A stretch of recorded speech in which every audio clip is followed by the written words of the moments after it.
Melanjutkan pembahasan sebelumnya mengenai berbagai tipe sistem ekonomi beserta filosofi pemerintahan yang digunakan oleh berbagai negara. Pada pembahasan kali ini kita akan bahas sistem ekonomi nasional di Indonesia, yaitu ekonomi kerakyatan.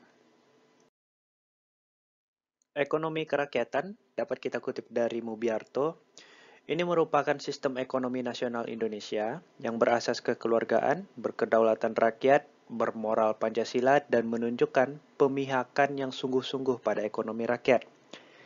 Nah, sistem ekonomi ini merupakan filosofi demokrasi ekonomi, filosofi sosial ekonomi yang mengalihkan kekuasaan pengambilan keputusan dari pemegang saham di suatu organisasi, kalau dalam konteks perusahaan ya, ke kelompok pemegang saham publik yang lebih besar tentunya. Keputusan tersebut mencakup pekerja, pelanggan, pemasok, dan juga masyarakat yang lebih luas. Nah, filosofi sistem ekonomi seperti ini yang dilakukan pada ekonomi kerakyatan. Strategi pembangunan pada demokrasi ekonomi ini yaitu adalah strategi yang memberdayakan ekonomi rakyat. Strategi ini memperhatikan pelaksanaan produksi dengan tujuan kemakmuran rakyat. Jadi produksi dikerjakan oleh semua untuk semua di bawah pimpinan dan pendidikan anggota-anggota masyarakat. Nah, pendidikan yang saya maksud di sini adalah pendidikan yang merupakan pengawasan ya yang dilakukan oleh anggota-anggota masyarakat. Jadi ada perwakilan masyarakat. Kira-kira seperti itu. Nah, tujuannya apa? Yaitu kemakmuran masyarakat. Dan kemakmuran masyarakat ini paling diutamakan ya ketimbang kemakmuran orang seorang. Sehingga setiap kebijakan dan program pembangunan harus memberi manfaat pada mereka yang paling miskin dan paling kurang sejahtera. Nah, setelah kita membahas apa yang dimaksud dengan ekonomi kerakyatan serta filosofi demokrasi ekonomi, maka untuk syarat dari sistem ekonomi nasional sebaiknya berdaulat di bidang politik, mandiri di bidang ekonomi, dan berkepribadian di bidang budaya. Nah, hal tersebut dapat difasilitasi oleh sistem ekonomi kerakyatan, yaitu struktur dan proses ekonomi yang berupaya memindahkan kedaulatan ekonomi dari oligarki para pemilik modal ke tangan seluruh anggota masyarakat.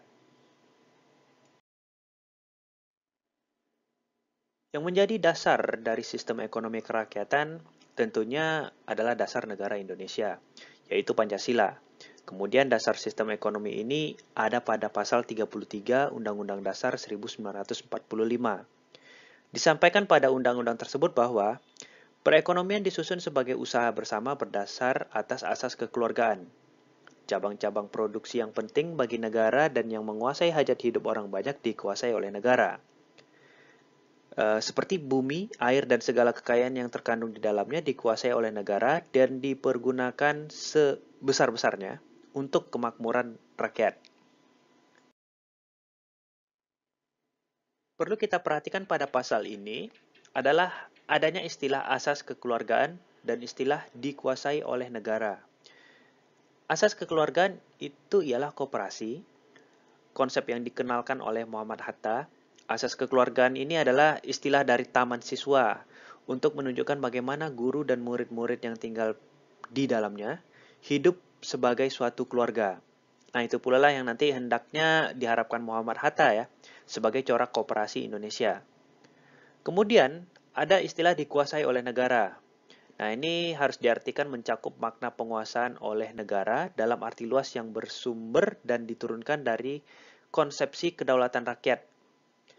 Nah, ini kedaulatan rakyat atas segala sumber kekayaan negara ya, bumi, air, dan kekayaan alam yang terkandung di dalamnya. Nah, termasuk pula di dalamnya pengertian kepemilikan publik oleh kolektivitas rakyat atas sumber-sumber kekayaan yang dimaksud pada pasal 33 Undang-Undang Dasar 1945. Nah, lebih spesifik lagi, seperti apa praktik ekonomi kerakyatan? Hal ini dapat kita lihat dari bagaimana koperasi bekerja ya. Koperasi merupakan organisasi ekonomi yang dimiliki dan dioperasikan oleh orang seorang demi kepentingan bersama. Nah, koperasi ini melandaskan kegiatannya berdasarkan prinsip gerakan ekonomi rakyat yang berdasarkan atas asas kekeluargaan. Praktik ekonomi kerakyatan pada koperasi dapat mengacu pada Undang-Undang Nomor 25 Tahun 1992, tepatnya di pasal 4. Nah, pasal tersebut menyampaikan fungsi dan peranan koperasi, seperti yang Anda lihat di layar ya. Nah, koperasi berfungsi mengembangkan potensi dan kemampuan ekonomi anggota dan masyarakat. Artinya, sistem ekonomi kerakyatan fokus pada pemanfaatan potensi yang dimiliki masyarakat. Kemampuan masyarakat untuk melakukan kegiatan produksi menjadi vital dalam memperkokoh perekonomian. Maka koperasi perlu mengembangkan kreativitas. Ini terkait dengan kapabilitas masyarakat supaya berdaya menciptakan produk yang mempunyai nilai.